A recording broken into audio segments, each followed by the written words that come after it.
Hello and welcome back to Bumblebee for more urban exploration. Today we're going to count down our top 10 scary abandoned places with disturbing backstories. Our first stop is Italy's Colorno Psychiatric Hospital. It's part of artist Herbert Baglioni's project 1,000 Shadows, which represents the tortured souls of those who passed in this place that still roam the halls. That's why anyone who visits this long abandoned psychiatric hospital a little outside of Parma, Italy, may be in for a fright, stumbling across the black, ghostly figures painted alongside the walls, floors, ceilings, beds, cribs, and wheelchairs. This asylum went into operation in 1873 after the cholera epidemic. This ancient palace was refurbished as a hospital for the sick and was actually meant to be a convent. As a temporary setup, it was highly unprepared for what was to come or how it would stay. Inside, there were more than 1,000 patients, the asylum taking in not only the mentally ill, but also orphans, homeless, addicts, vagabonds, and working girls. The corridors were thin and narrow, and the rooms were organized into small compartments, so patients were often disoriented walking the different floors, and the tiny cells immediately led to discomfort from claustrophobia. Usually hospitalized people of this time were forgotten by everyone, so it was as if they disappeared when they went there. Naturally, psychiatrists working in this institution were free to take advantage of that and experiment with new treatments and practices such as electroshock or frontal lobotomy. This way the doctors felt like innovators and experimenters, while patients were no longer considered people to them. Italy's ban on asylums with the Bassaglia law closed this hospital in 1979. Some former inhabitants of Colorno speak of strong noises, thuds, sounds of water, and slamming doors that they heard during their silent nights there. From the psych to the pen, let's talk about Missouri State Penitentiary. It was the oldest continuously operating prison at one point, and Time magazine once described this infamous maximum security facility as the bloodiest 47 acres in America. Opened from 1836 to 2004, in the 168 years of operation, this prison saw executions, inmate uprisings, escapes, and corruption, so much that it earned that nickname of the Bloody 47. Inmates were subject to intense abuse and neglect. A guard could whip a man for literally anything or nothing at all. Look at him wrong in line. He's having a bad day. Men in the dungeon would be beaten within an inch of their life. These 4x3 cells would sometimes have as many as 8 or more people in them. In 1937, a bill was passed in the state allowing execution by lethal gas. A total of 40 men and women were put to death in this chamber here until the capital punishment inmates were moved to a new prison. Among famous former inmates are James Earl Ray, the convicted assassinator of Martin Luther King Jr., and John B. Firebug Johnson, who earned his nickname by starting a fire there that killed several inmates. Meanwhile, on a more positive note, Charles Sonny Liston arrived in 1950, having been convicted of robbery and, having learned to box while inside, won the National Heavyweight Championship in Chicago in 1953. Visitors can see the yards, tiny cells, housing units, and, most chillingly, the gas chamber. A familiar name may be Jonestown Guyana. One of America's, if not the world's as a whole's, most shocking mass tragedies was the deaths of the 909 members of Jim Jones' doomsday cult. Jones started as a preacher who formed the People's Temple in Indiana in 1950s. He later moved his followers to California, and then in the 70s to the remote Amazonian village in Guyana, where he promised that life would be a utopia. It wasn't. It was a hellish labor camp meets tropical island, and it ended in disaster as Jones's followers fed themselves and loved ones no-name brand Kool-Aid laced with cyanide. While that was happening, those who tried to escape with visiting American politician Leo Ryan were met with bullets on the airstrip. This now once promised utopia sits and decays, being swallowed back by the Amazonian rainforest. Empty living quarters, untouched workrooms and garages, a children's school, and Jones's famous preaching pavilion with his chair still front and center, they all remain. While you can visit, it is an immense amount of work to accomplish, but you'll know you arrived when you see the friendly arches and their jolly green font welcoming you to Jonestown. Call it Hotel California, except you don't want to check in. The Sanzhi Resort. Their construction began in 1978 with the intent to create a modern tourist destination north of Taiwan. Doting cute color pops and pastels, all while in a quirky modular shape, these resort units would have been immensely popular if a series of tragic events combined with financial trouble and local superstition hadn't eventually led to the complete cancellation of the project in 1980, only 2 years after they got started. There were many stories in circulation that suggested the site of the Sanzhi UFO resort was cursed. People believe that spirits of those who lost their lives in fatal construction accidents roam this site. People think that the land is actually cursed from ancient Dutch burial ground, as 20,000 skeletal remains of 17th century Dutch soldiers were found on the site, according to lore. And to add to the creepy factor, some locals are convinced that the destruction of a Chinese dragon statue that once stood at the entrance of the resort property, demolished to widen the road, led to the site being cursed and the subsequent fatal accidents. The site lay abandoned for 3 decades, accessed by only squatters, ghost hunters, and nature. Willard. Then sometime between 2011 and 2014, the structures were finally demolished and the site cleared. One of the scariest places in America is McPike Mansion. Tucked into the countryside of Alton, Illinois, this Victorian mansion has a very long history of strange activity and reported paranormal phenomena. The house was built in 1869 by architect Louis Pfeifenberger. The original owner of the mansion was Henry Guest McPike, who owned 15 acres of land then known as the Mount Lookout Park. Here, McPike, a horticulturist, perfected his McPike grape. The family lived in this, their country home, until 1936, and then it was abandoned just like that. The house has changed hands several times since its original owner, Henry McPike, hasn't lived in it since the 1950s. The building has been home to the Browns Business College and was later owned by Paul Leschinger, who rented rooms in the house to other occupants. While it's uninhabitable, the current owners, who have invested thousands of dollars into renovating the dilapidated home, believe that there are dozens of spirits who maintain presence in and around the home, closing doors, throwing things, and banging around. It's readily known today for its hauntings in paranormal circles. The grounds are often visited by ghost hunters and haunted tour groups in the area, even TV shows such as Ghost Adventures. Country roads, take me home. It's West Virginia Penitentiary. This gothic baddie definitely completes with Danvers, in which looks more like a vampire's house in a Scooby-Doo movie contest. But like Danvers, this beautiful exterior may pass for a mansion or castle, but it is a shell for the bitter truth within. West Virginia Penitentiary opened in 1860s and was intended to mirror the prison in Joliet, Illinois. Unfortunately, inmates were immediately crammed into tiny cells that measured 5 by 7 feet, sometimes occupied by 3 prisoners each. Most prisoners had been convicted of serious crimes, with the most feared inmates being locked up on the north side, dubbed the Alamo. More chillingly, inmate Paul Glenn was made to build the prison's electric chair, dubbed Old Sparky. Close to 100 people were condemned to death, either via the chair or by noose. Unsurprisingly, the prison's tough, cramped, and often brutal condition, not to mention high number of death penalty inmates, earned it a reputation as one of the harshest correctional facilities in the US. During an inmate uprising in 1973, prisoners held hostages and set fire to the prison basement. Another in 1986 saw 20 inmates storm the cafeteria in protest at poor conditions. The following years had series of high-profile breakouts. The prison was closed in 1995 after a court order ruled that the conditions were inhumane. Who would have guessed? This asylum is also in the Bagel City, Willard Asylum. Built in upstate New York on the bank of Seneca Lake towards the end of the 19th century, it starts off well-intentioned and pretty decent. It's created around the idea of moral treatment, keeping patients clean and fed, keeping them occupied with sewing, gardening, and other tasks, and even, dare say, attempting to treat their illnesses. And while this idea was successful at first, like teenagers in love, some things ain't meant to last. Like any place in the mid-1900s trying to handle mental illness, there were deaths. Because of most of the residents had nowhere else to go as societal rejects, and since diseases like tuberculosis and typhoid were still knocking around the building making it a quarantine, it's estimated that about half of all patients who arrived never left. But that's not the creepiest part. When the asylum was closed in the 90s, workers made a discovery in the attic. There they found 400 suitcases, carefully wrapped and labeled with the names of patients and filled with their belongings. See, the average length of a stay was around 30 years. Many of those who died didn't have any family left to claim anything. So rather than throw everything away, staff packed patients' possessions into suitcases that they had when they arrived and stored them in the attic, to where they remained as a time capsule for hundreds of forgotten lives. A Lovecraftian muse. It's a blend of beauty and nightmare. It's Danvers Estate. Not only inspiration for Arkham Sanatorium, H.P. Lovecraft also mentions it in Pickman's Model and The Shadow over Zinsmouth, and it's understandable why. This hospital, constructed in 1887, is hella gothic.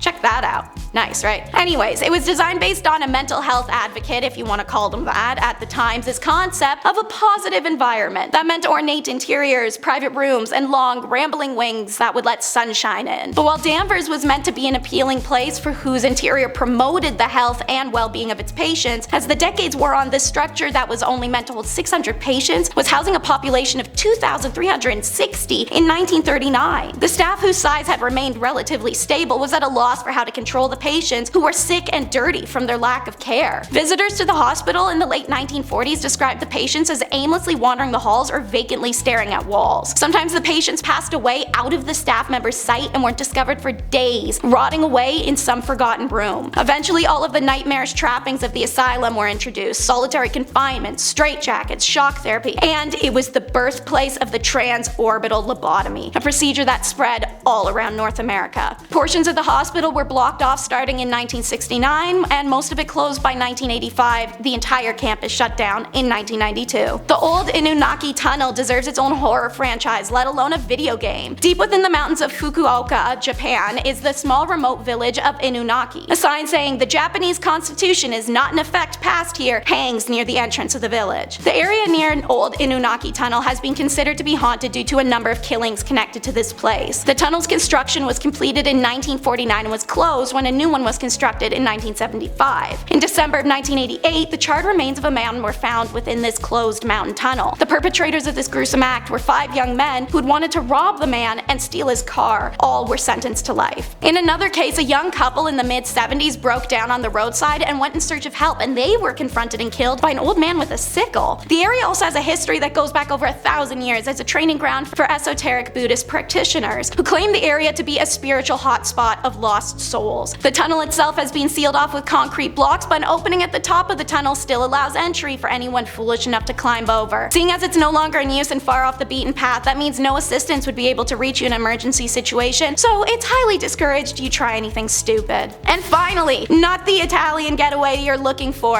the Ospedale Psychiatrico di Volterra. Man, that was hard. Dubbed the place of no return, the ruins of this hospital now lay decaying in Tuscany, Italy. Inside, there are still a few items that were left in 1978, the year the hospital was abandoned. Wheelchairs, an old telephone booth, sunbeds. Founded in 1888 for the mentally ill and poor, the ward did well in the early 1900s with significant development, expanding gradually with the creation of shops, services, an agricultural company, and a judicial section. Luigi Scabia's plan was to build an independent village in which patients could feel free but also rehabilitate and tailor work to each patient. This is how it goes until Luigi dies. After that, his successors over-accept patients and the hospital grew to become one of the largest asylums in Italy. 6,000 people were housed in a ward at a time, with 20 sinks and 2 toilets every 200 patients. People were sent there not only for minor emotional problems, but also for political crimes. Patients were subjected to controversial treatments such as insulin therapy and electroshock. Inmates were often sedated, isolated, or placed in tanks full of ice. The rooms had prison-like grates and the nurses were addressed as guard or as superior. Patients were even tied to their beds in straitjackets, and letters from family were concealed from them. This hospital was shut down with the Basaglia law that ended the age of asylums in Italy. The walls of the hospital courtyard are still covered in carvings of a patient who was locked inside for more than a decade, and the structure rots away into the ground. Alrighty, well that is the end of our video. Thank you so much for joining me for some more urban exploration. Be sure to like and subscribe to see our regular uploads, and comment down below what abandoned place you'd think you'd be brave enough to explore.